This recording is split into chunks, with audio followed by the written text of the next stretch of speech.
Assalamualaikum warahmatullahi wabarakatuh.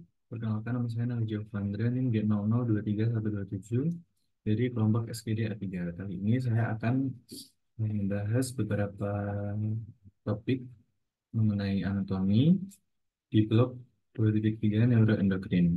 Yang pertama adalah mengenai area Brodmann.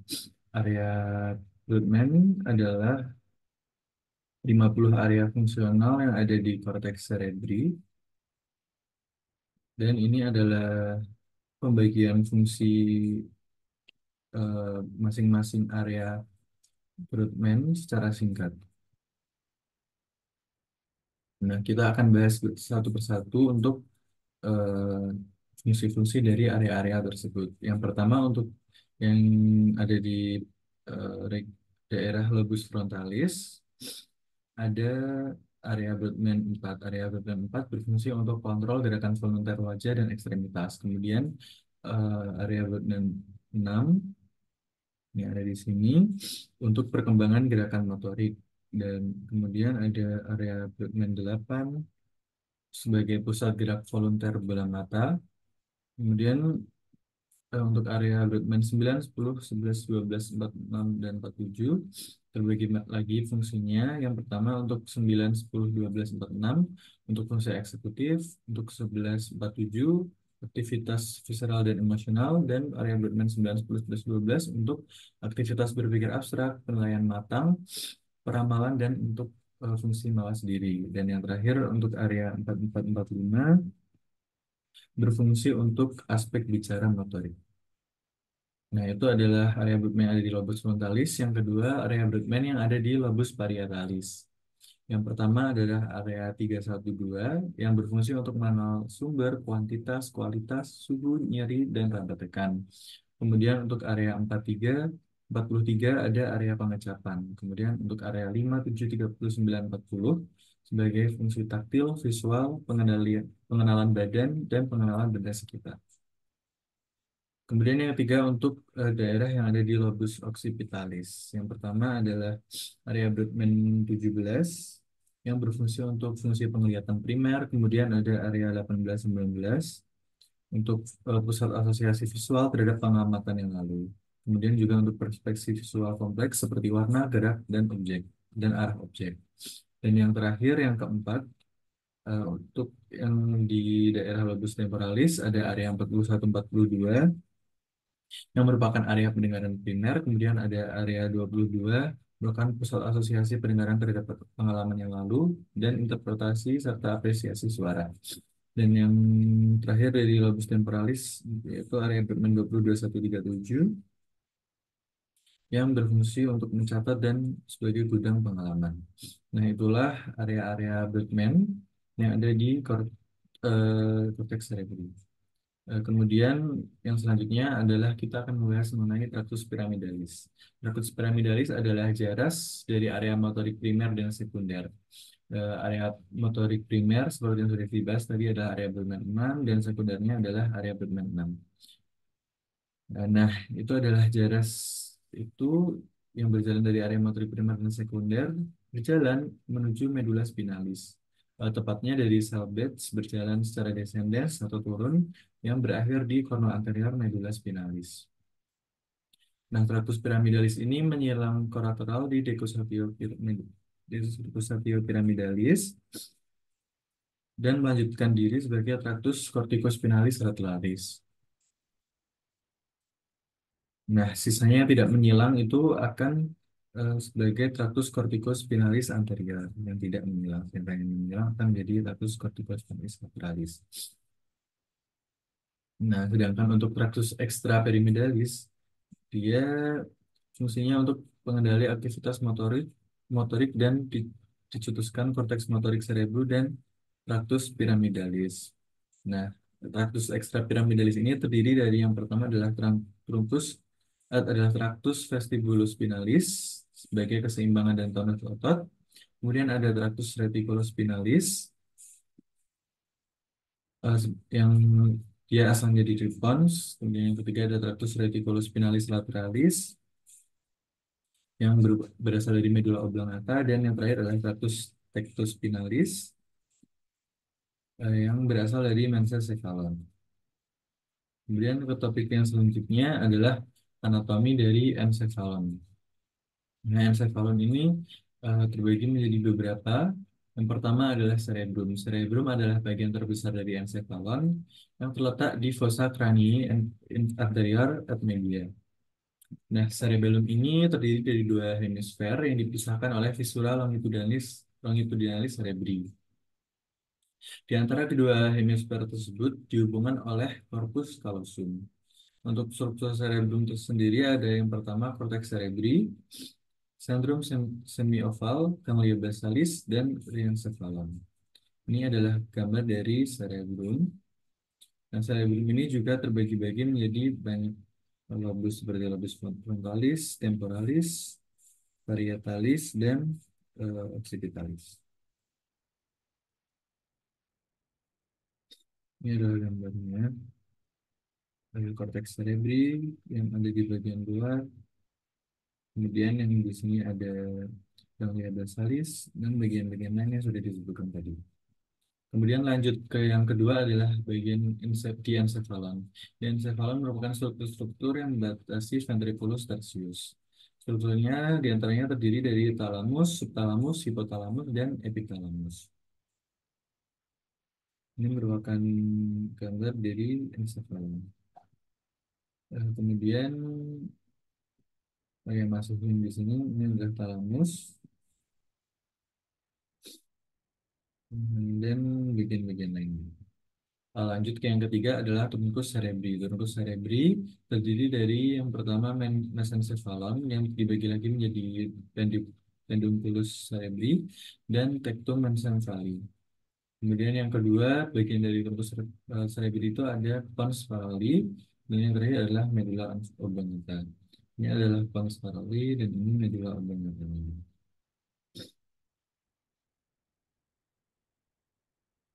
Kemudian ada cerebellum. Nah, cerebellum ini letaknya di fossa cranii posterior. Sama seperti cerebrum, dia juga punya dua hemisfer yang dibuka oleh vermis. Strukturnya sendiri yang terdiri dari cortex cerebelli dan corpus medular. Ini adalah gambar dari cerebellum.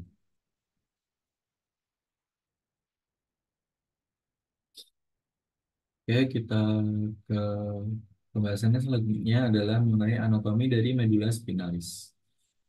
Nah, untuk struktur eksternalnya sendiri, medulla spinalis eh, bisa ditemukan viscera mediana anterior. Dalam gambar ini adalah di bagian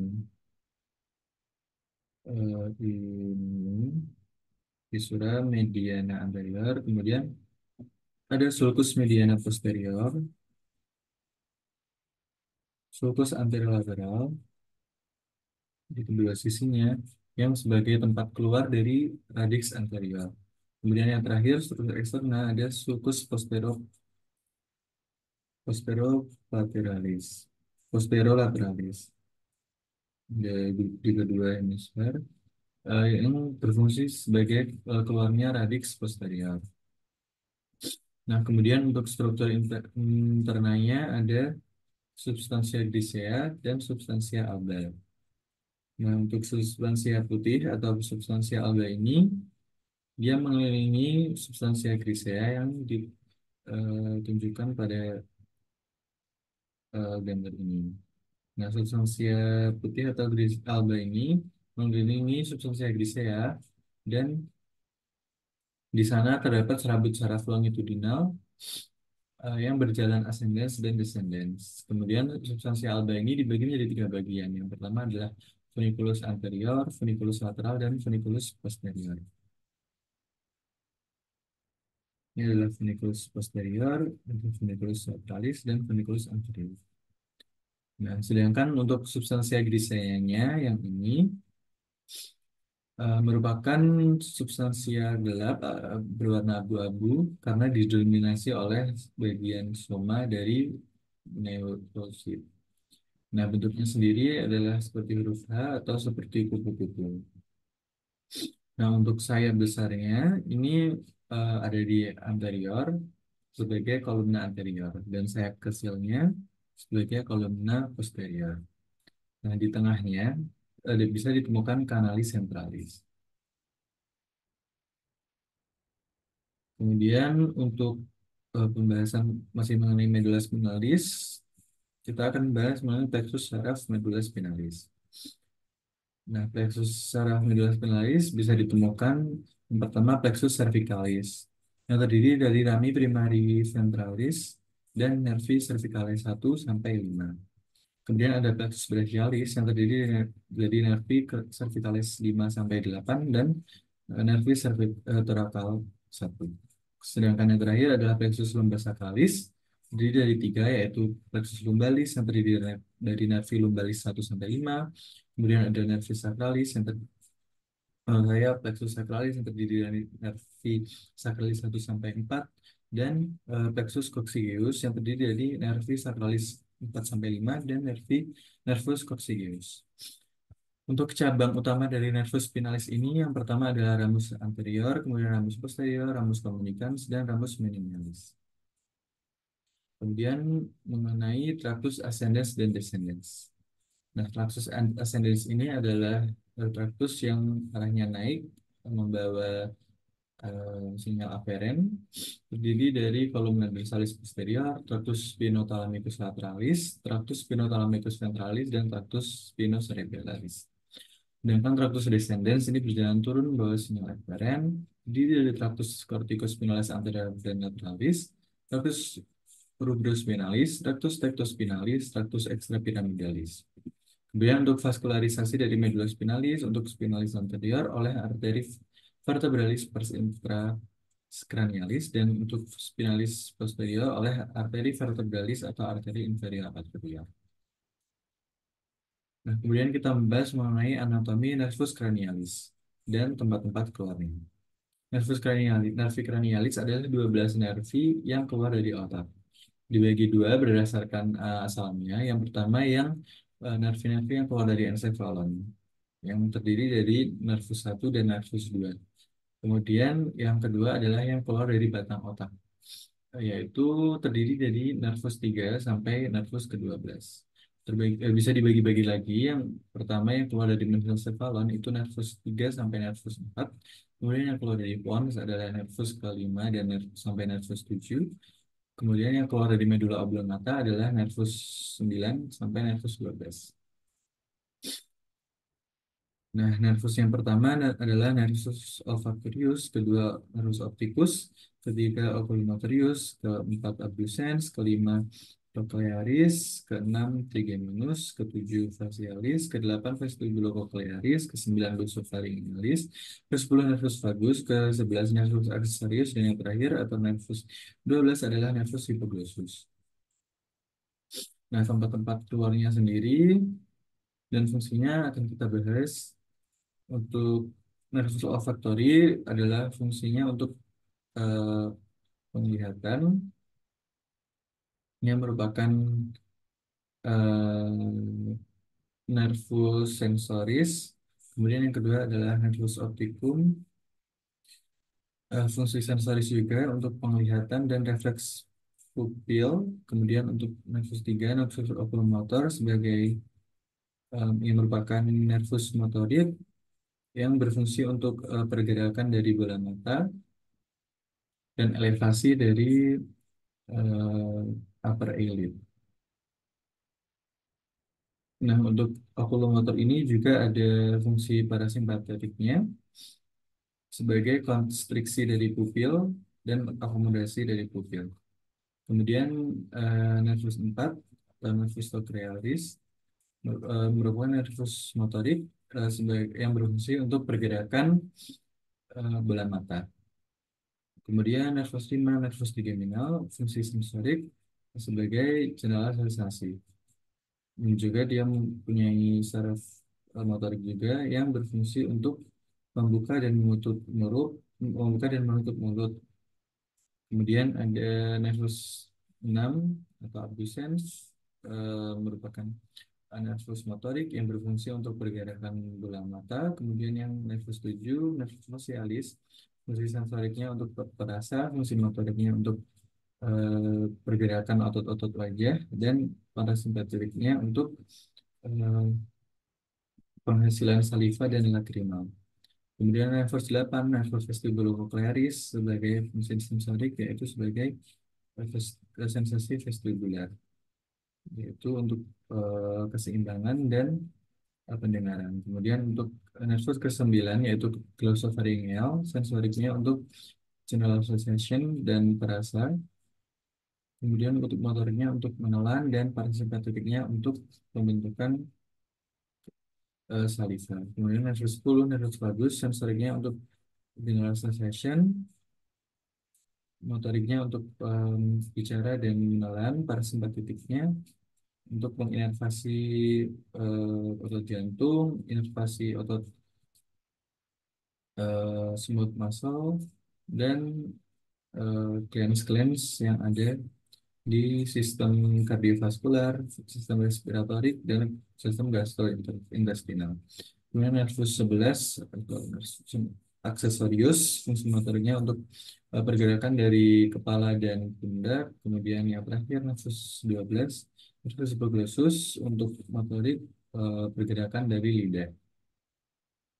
Nah, tempat-tempat keluar nervus tersebut yang ada di basis kranii untuk nervus 1 eh, di diberi from plate, untuk nervus 2 di optic canal, nervus 3 di superior orbital fissure, nervus 4 di superior orbital fissure juga, nervus 5 juga di superior orbital fissure, untuk nervus 6 ada di foramen rotundum, untuk nervus 7 ada di foramen ovale, nervus 8 ada di superior orbital fissure, untuk nervus 8 ada di internal auditory meatus atau facial canal, nervus 9 internal auditory meatus, nervus 10 jugular foramen, nervus 11 jugular foramen, nervus 12 hypoglossal canal.